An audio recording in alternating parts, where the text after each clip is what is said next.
on nous interroge là-dessus sur ces vues politiques et philosophiques. Est-ce que pour vous, c'est un politique? Pas du tout. Voilà.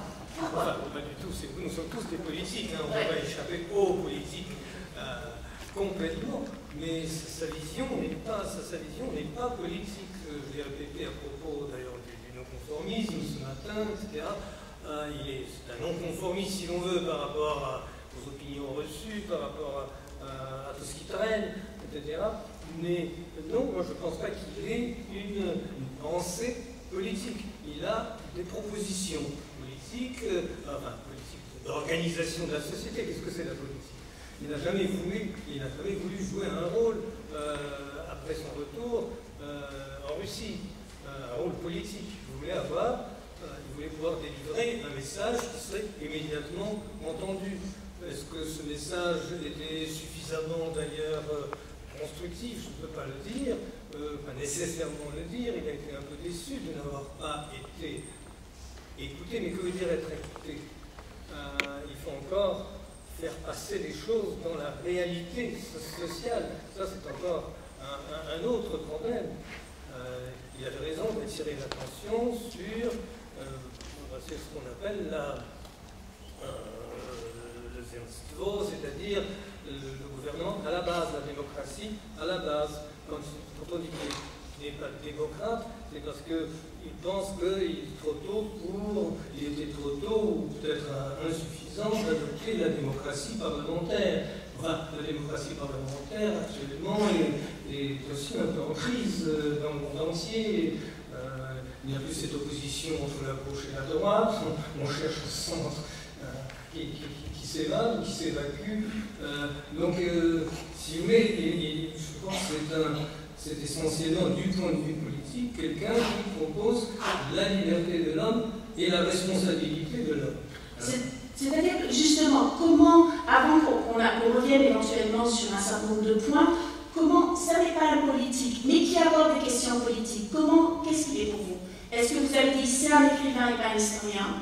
Est-ce que c'est un moraliste? Est-ce que c'est un philosophe? Est-ce que c'est un membre de l'intelligentsia russe? Est-ce que c'est quoi? Voilà. Non, mais je ne vois pas pourquoi il faut lui coller une étiquette. Parce que je pense qu'en France, il est vu aussi comme un politiste. Oui, mais en France ou ailleurs, parfois par nous-mêmes, ce que j'appelle la pensée réductionniste, c'est la pensée la plus facile, d'une certaine façon. Bon, nous y participons tous, nous qui n'avons pas des talents éminents. Si vous voulez, moi je répondrai peut-être par une citation, si vous me permettez, mais je pars. Alors, le phénomène Solzhenitsyn, dès le fameux colloque de Sérésie en France, de 1973, des choses absolument essentielles, non? Je m'excuse, Cerisy, c'est ça. Cerisy. Qu'est-ce que j'ai dit? Cerisy. Colloque de Cerisy en 1973, qui a été remarquable, précisément, et tout à l'honneur, je dirais, à la France et aux universitaires français. Je n'y ai pas participé parce que j'étais déjà en relation avec Solzhenitsyn et qu'il était pour moi dangereux de manifester publiquement. Alors, mais surtout, on a cherché à expliquer le phénomène Solzhenitsyn. C'est le nom qu'on donne habituellement aux articles, aux livres. Le livre de Georges Lilas, c'est le phénomène Solzhenitsyn, un article que j'ai fait en anglais, etc. Mais alors, comment expliquer la fascination? Alors, je citerai un seul des participants du colloque de Cerisy, mais qui m'a beaucoup impressionné par ce qu'il avait écrit et par sa destinée. J'avais participé à une émission chez Pivot bien avant Apostrophe, avec lui, Piotr Ravitch, qui est un rescapé du camp allemand de Mauthausen, d'origine ukrainienne-juive. Comment expliquer la fascination exercée par l'œuvre et par l'homme à travers son œuvre?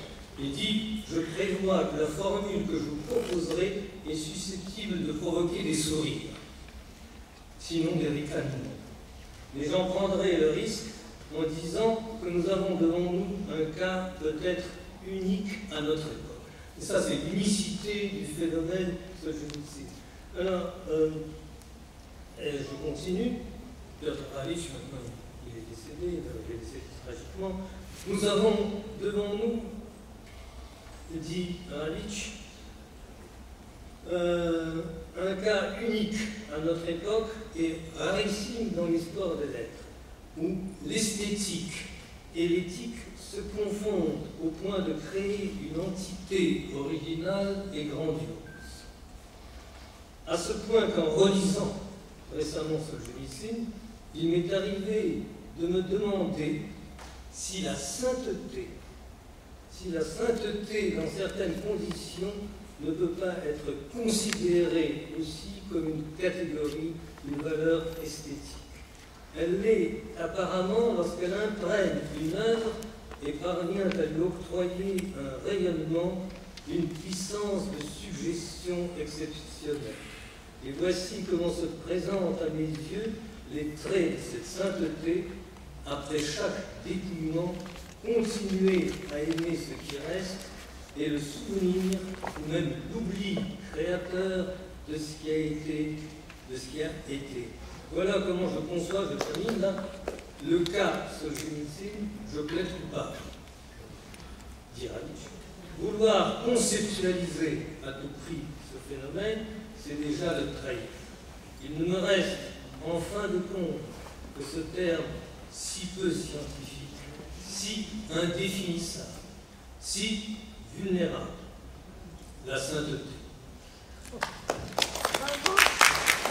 crois que, effectivement, Piotr Halicz, qui est passé par les temps terribles allemands, a su déceler ce qui fait le fond de Solzhenitsyn, une certaine explication, mais là aussi vulnérable et à définitive du phénomène. Merci beaucoup. Et ça ne vous fait pas penser justement à Camus et à la peste, ça, cette espèce d'évocation d'un saint moderne? Vous savez, cette scène très célèbre dans la peste où quelqu'un dit, je ne sais plus au médecin, lui dit, mais vous êtes un saint, il répond non, je suis un homme. De pensée camusienne aussi, qu'est-ce qu'un saint laïque ou un saint avec le fond religieux, c'est aussi un homme qui assume, je dirais, ses responsabilités et son destin d'homme.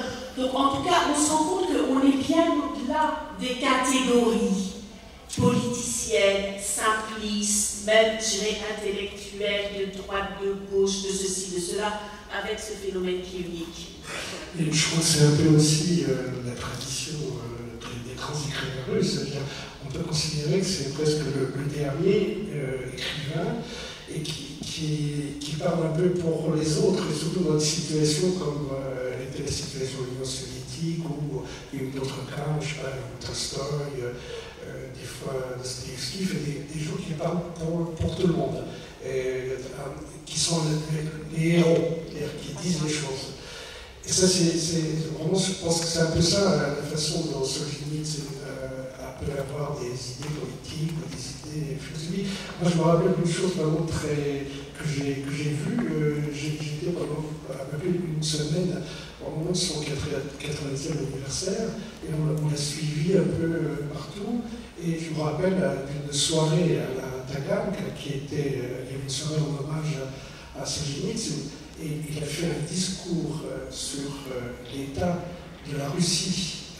Et c'était à l'époque de Yeltsin, quand vraiment tout allait vraiment très très mal. On se demandait si ce pays n'allait pas, la Russie sous l'avalanche, mais c'était presque pire, on se demandait si la Russie n'allait pas éclater complètement. Et la façon dont Solzhenitsyn parlait des gens qui souffraient, la façon dont il parlait des instituteurs, il parlait des retraités, c'était vraiment là, à ce moment-là, il parlait vraiment pour toute la société. Et ça, j'ai trouvé ça absolument admirable chez lui. Et c'était vraiment une espèce de douleur et de colère, mais en même temps une espèce d'empathie pour ce qui était en train de se passer en Russie, que j'ai trouvé vraiment tout à fait admirable à ce moment-là.